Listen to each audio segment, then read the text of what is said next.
Lakeland PBS presents Common Ground, brought to you by the Minnesota Arts and Cultural Heritage Fund and the citizens of Minnesota. Production funding of Common Ground is made possible in part by First National Bank Bemidji, continuing their second century of service to the community. Member FDIC. Closed captioning is made possible by Bemidji Regional Airport, serving the region with daily flights to Minneapolis-St. Paul International Airport. More information available at bemidjiairport.org.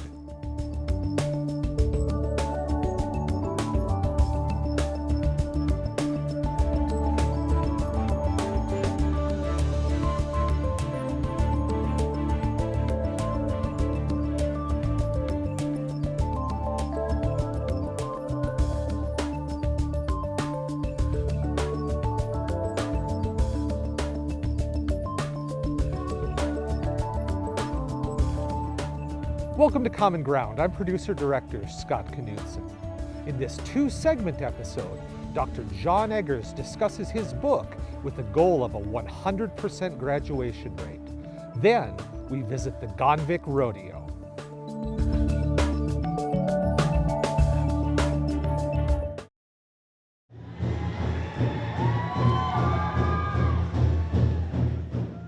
I'm John Eggers. I lived in Bemidji since 1986. I came here in 1985 to be principal of Red Lake High School. Before that, I was a professor at the University of Northern Iowa in Cedar Falls, and they needed someone to come to this area and be a principal of the school, and they wanted somebody to do a few things differently, so that's what I did. And I was there for 7 years and enjoyed it very much. And my other experiences on Native American reservations was in the early 1970s. I was a teacher at the Pine Point Experimental School in Ponsford, Minnesota. And then I was also the first-year charter school director at the Natiwash Community Charter School in Natiwash, Minnesota. So my background in Native American education has extended really for almost 50 years. I enjoyed education, but I especially enjoyed education as it relates to trying to do things differently and to help those students that were not finding success in school. And this not only includes Native American students, but African American students and Latinos and so on.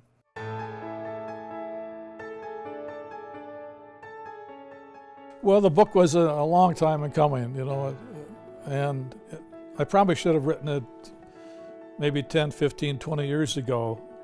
And my book identifies some specific things that schools could do to help students find success. And I'm not sure if they're the right answer, but at least it's getting at something that we need to try, because what we're doing now is not working. This is, for me, this is what I can't understand in Native American education.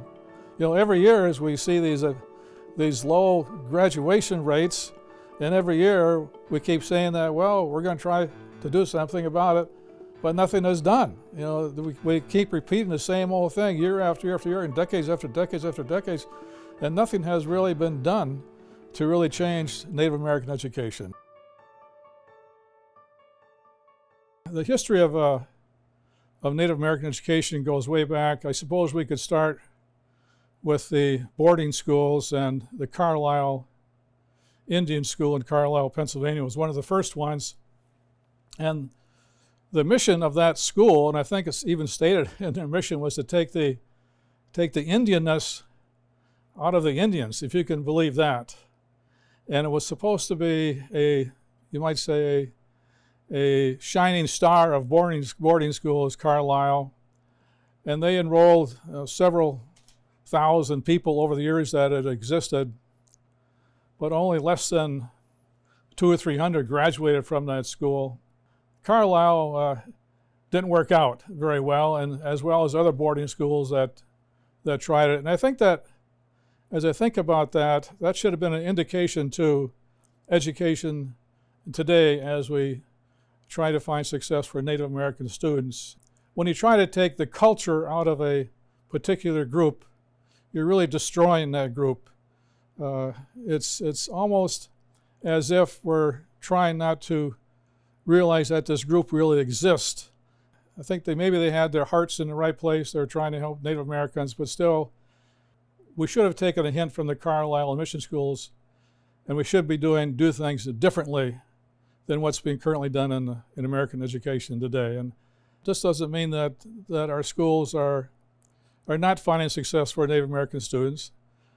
But when you have graduation rates that range from 40% to 60%, it's time to do things differently. Well, most of my years in education has been involved in schools where students have come from minority groups and they're from a different culture. And for some reason, I think it perhaps was my Peace Corps experience that made me believe that learning about another culture is something that everybody should have in their brain. We all need to know about other cultures and not only relate to other cultures, but show compassion towards kids, compassion towards people.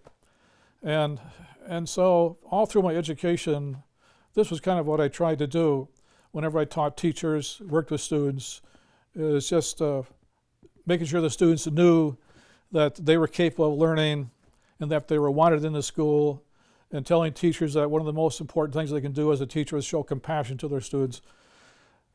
So why can't we graduate? Why are Native American students not finding success like the white students are in our school? What is it about them? I mean, there's certainly, the intelligence is there, they're capable of graduating, what is it about that? So I thought we need to do something different. Now, one of the things that we could do differently was to create a whole new school, but it takes a lot of time and effort to create an entirely different school, and it takes more money. But one thing we had not done was we had not really involved the community as much as we could in helping schools with the graduation. And so I went to the tribal council and I said, again, doing my pitch about kids are capable of graduating, we need to do something different, why can't the community help our educational system? And so I said, let's just have a 100% graduation rate for our students. This will show the community and the students that we expect everybody to graduate. And people might say, well, John, why don't we, since our graduation rate right now is like in the 40s, why not just have a 60% or a 70% graduation rate, just incremental stages? I said, if we do that, then we're telling some kids that we don't expect them to graduate. So let's set our expectations high. Let's keep it at 100%, and that'll be our goal. But it'll be a community goal. The community will get behind, reinforce it, help kids, tell kids they need to graduate, all this kind of stuff. It's like creating a whole new culture. Now, that was in 2017, and then I mentioned that, we have Red Lake students that go to Bemidji, we have Red Lake students that go to Clearbrook, and we have Red Lake students go to Kellier and Northome and Black Duck. Why not try to make 100% graduation rate the goal of the whole county? Let's do that. We're the only county in the United States where every city has signed off on a 100% graduation rate. After they passed the resolution, I said, well, John, it's a matter of mindset, And I said, yeah, that's what it is. That's a mindset to graduate. That's what we need, a mindset to graduate, just like we have a mindset to winning. Well, I think one of the most important things is building relationships with students and with their parents. And it's so important to have those relationships in order to build trust. I've used the saying many times in my life, kids don't really care how much you know until they know how much you care. And if students know that I care about them, respect them, like them, they'll more likely listen to me when I try to provide them with some guidance or some advice. It's very important to get students to buy in first, and that needs to start when they're very young in order to help students be successful, whether these are students who are A and B level students and on the honor roll, or students who struggle. All students benefit when we have good partnerships and good relationships with families and parents. The work that starts at home, that's the most important. We need to be a team with parents and ask parents to support our work, and we will support their work. You know, I'm not sure if in the moment students really get it when they graduate how important the moment is. Of course, they celebrate and they're proud of themselves, as they should be, and their families and parents are proud of them. But it may take a few years before students look back and realize that the fact that they graduated is a huge benefit to them and makes all the difference in the world.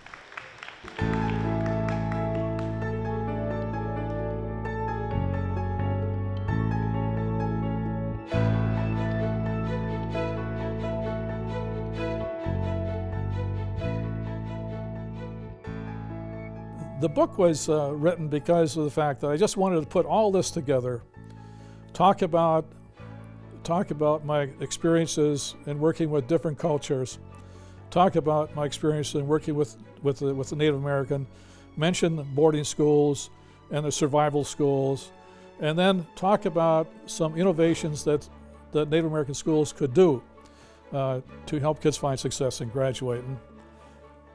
I don't really see that's happening around Minnesota, which has a high population of Native Americans, or around the United States. I don't see schools being created that are so vastly different that they're graduating 100% of their students. I don't see it happening. And so I looked at the book and said, well, John, what more could you do? Well, maybe if I wrote a book, gave educators some hints, some tips, some advice about some things they could do, this might spark a spirit of new discovery. If we could get the governor of the state of Minnesota to state that we should have a goal of a 100% graduation rate, and that every district would have the same goal, and then we would ask ourselves, well, if we have the goal of a 100% graduation rate, then what are we doing differently? And so the book is aimed at districts that have high population of Native American students, but they just aren't finding success. And I don't know of any district in Minnesota, or even in the United States, that has a high population of Native American students that has a 100% graduation rate. Now, we can say the same thing of white schools too. Of course, my response to that is that, well, why not? Every student is capable of graduating. Every Native American student is capable of graduating. So what are we doing to help these kids find more success in schools? And so the book is aimed not only at the Governor Walz. It's not only aimed at the Minnesota Indian Education Association. It's not only aimed at school districts, teachers, school boards. It's aimed at anybody really where students are not finding success in education. And that's a travesty, because every student is capable of learning. Every student is capable of graduating from high school. And if they don't, it's really not the student's fault. It's the fault of the educational system. It's the fault of our communities.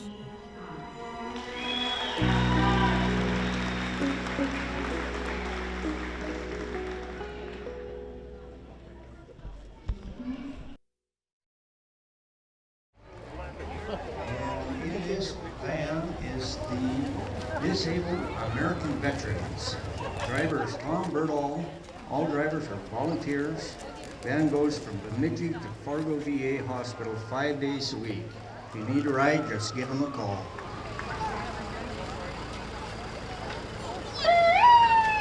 Here we have the Gonvick Lions Club President Kim Solberg.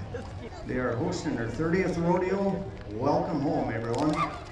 These guys do a very good job for the community. Give them a big round of applause. I'm Kim Solberg. I'm from Gonvick, Minnesota, born and raised. Very proud to be. I am a part of the Gonvick Lions Club. I am the president of our group. The Gonvick Lions Club is a huge organization. Well, we're a small organization, but huge in our community with all the events that we put on. And our biggest event that we host is our Gonvick Rodeo Days. Here we have the Malted Honor Guard and Rodeo Rodeo. Carrying the flags for the U.S., Minnesota, Lions International, Red Lake Nations, Wojos, and Canadian POWs. We work with Wojo's Rodeo Company, and they bring in all of their stock, and they also bring in their riders and all their followers to Gonvick. And so along with that, Gonvick hosts a rodeo parade. We also had our all-school reunion, so we had a lot of extra events going on as well, including a talent show, bouncy houses, a dunk tank. We nominated a king and queen of Gonvick. Devin Ockery and Lonnie English. People were able to nominate someone, and then we actually ended up drawing, and our winners were Lonnie English and Devin Ockery, and it was a great event and well participated as well. So. Hi, I'm Lonnie English, and I'm involved with a lot of the Clearbrook-Gonvick activities, mostly in Gonvick. Gonvick Rodeo Days is always the second week in July. It's been going since probably 1985 was the first big one, and we've had it every 5 years since. Because of COVID, we had it in 2021 instead of 20. It's always the parade, the rodeo. There's a fish fry at the Legion every year. Just a fun weekend in Gonvick. It's pretty impressive. Our Lions members really step up, and like I said, we also get volunteers that come just to help us out for that weekend because they know it is our busiest weekend that we do have. Some people are taking time off of work just to come and help us, and some they are there all weekend long or even all week prepping and setting up, and it takes a lot of effort and due diligence to get all of it put together. I'm Devin Ockery. I'm chairman of the Gonvick Diamond Jubilee, and we work hand in hand with the Lions Club to put on all the events that get put on every year in Gonvick. It's kind of a partnership back and forth. They have volunteers, we have volunteers, and we just basically work together to make sure we can keep things going in Gonvick every year. Gonvick's one of those towns where you pretty much know everyone walking down the street or who lived there or who used to live there 5-10 years ago. It's pretty impressive, and it's also brought people back home, and that's even a better part about it. Maybe they left for a while, and then they decide they want to be home again. But it's fun to see the ones that just come for the weekends as well. We're really close-knit, we support each other, we help with events. I mean, just even as a person, without even being a part of the Lions Club, everyone kind of joins together, and we are a village, and it's a good village for sure. Kim is amazing. She's go, go, go. She can do everything and anything, and she's willing to do anything and everything. Kim Solberg, she is basically, she's my right hand and I'm her right hand. If there's something that we need to do in town, she'll either call me or I'll call her.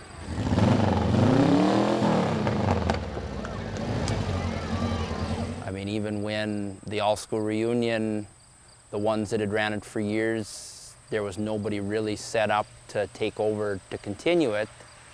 And I called her up and I said, you know, we have to keep this going. We can't just let the all-school reunion kind of become a thing of the past. And so we both just laughed about it and said, well, we don't have enough on our plates, we might as well take this on too. Okay, here we got class of 76, led by Buck Klima, hunting for Gonvick. Class of 76 is still rocking after 45 years. The all-school reunion is every second weekend in July. It coordinates with the rodeo weekend. And here we have Trails End, Les Watney, the Sheriff of Trail. We have it every 5 years. Because of COVID, we had it in 2021 instead of 20. But we've had it every 5 years since 1985. And it usually starts on Friday, registration, get-togethers with classes or teachers. The parade brings people in from all over the area. We get different businesses throughout northern Minnesota and some even farther away. It's really fun to see. They get to advertise their business. Yerke Sod is driving a 2021 Firefly Harvester sod producer, country bluegrass sod. Contact Larry Curry or Mo for inquiries. The rodeo and the parade is a great opportunity for our local businesses to showcase their businesses to the community, and it puts a light on our local people, and knowing that they sponsor events like this and they help us make these events successful. It does well for the economy in town, and it just brings people together again. The friendships that they've had over the many years, they finally get to see people again. Yeah, it's fun to reconnect. It's a great event for kids to come in, and they really enjoy it, and getting all the candy and all the prizes. It's all volunteers. So we have a great, amazing community where all these people take their time out to participate in these types of events and be on the Gonvick Fire Department and also ambulances and local fire departments. especially if it's somebody that's never been here before. You can just see them going up and talk to somebody, and just the pride from somebody in town, you know, saying, well, yeah, we do this every year on an all-school year, and we do this every 5 years. And that, because I've heard from other people say, well, I can't believe that Gonvick does all of this for just a little town. How do you pull off all this stuff every year? The parade is at 1 o'clock, and the rodeo follows. So after our amazing parade that we have and all the people that come and join, we go over to the rodeo grounds and we have a rodeo, and it starts at 6 o'clock and usually runs about 2.5 to 3 hours. It's amazing. We have great riders. Yes, sir! Come on!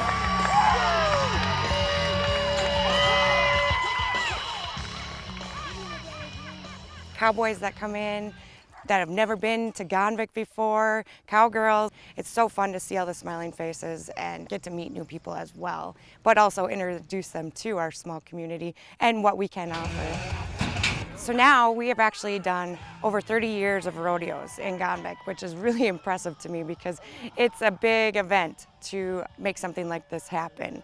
And we are already this year going on our 33rd year. So I'm very proud and very excited to be a part of such a great group.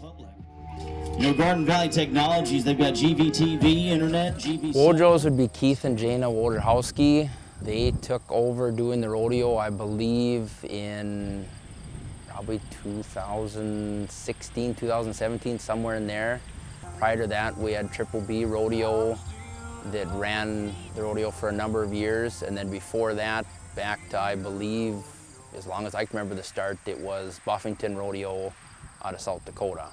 Wojos brings in a variety of animals. We got steers and bulls and broncos, and we also bring in sheep for the little kids to ride. They also do some junior bull riding. There's the barrel racing, there's the bareback, there's the bull riding, which is very, very good.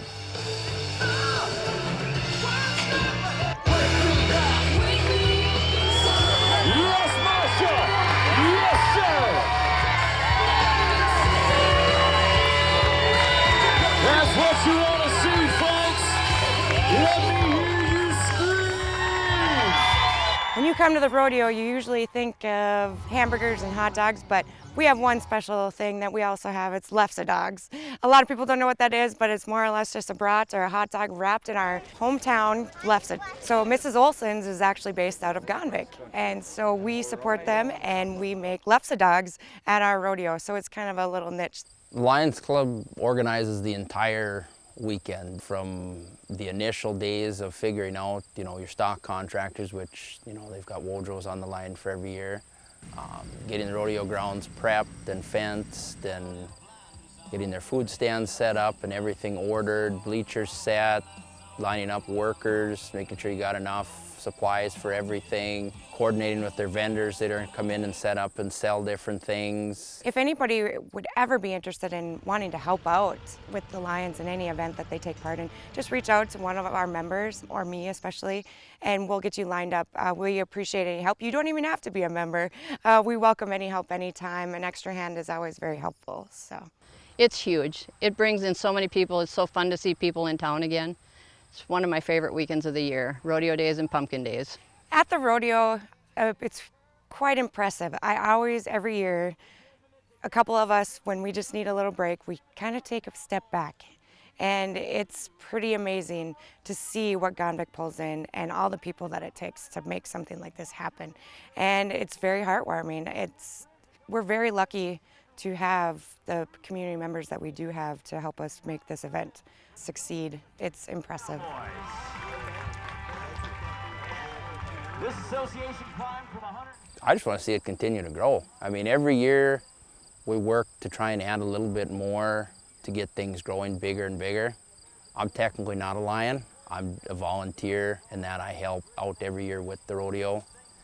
Every year it seems like our stuff that we plan between all-school reunion, pumpkin days, rodeo days, every year it seems like it gets just a little bit bigger, and there gets to be a little more buy-in from other people in the community to, step in and help a little bit more, so it's not such a big task for putting everything on. It gets to be a crazy weekend, but so much fun-filled event. It takes a village to run something like this, and we definitely have a great village for sure to make something happen. Come on! Help him! Oh, it's just everybody having fun. It's full of people. A lot of times you're running into people that you probably haven't seen since last year, or at least it's been a while since you've seen them. Everybody just having a good time. I mean, I don't think there's anybody that's going to the rodeo that's not having fun. Oh yeah! That's what I'm talking about, Chase! If you want to come to rodeo days, just show up. Thanks for watching. Join us again on Common Ground. If you have an idea for Common Ground in North Central Minnesota, email us at legacy@lptv.org or call 218-333-3014. To watch Common Ground online, visit lptv.org and click local shows.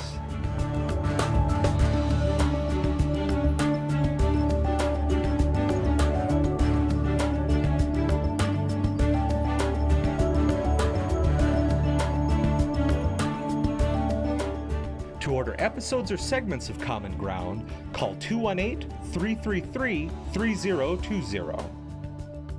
Production funding of Common Ground is made possible in part by First National Bank Bemidji, continuing their second century of service to the community. Member FDIC.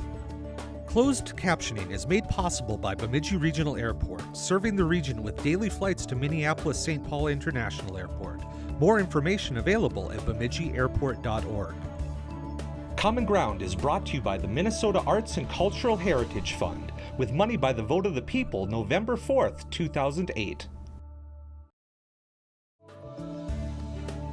If you watch Common Ground online, consider becoming a member or making a donation at lptv.org.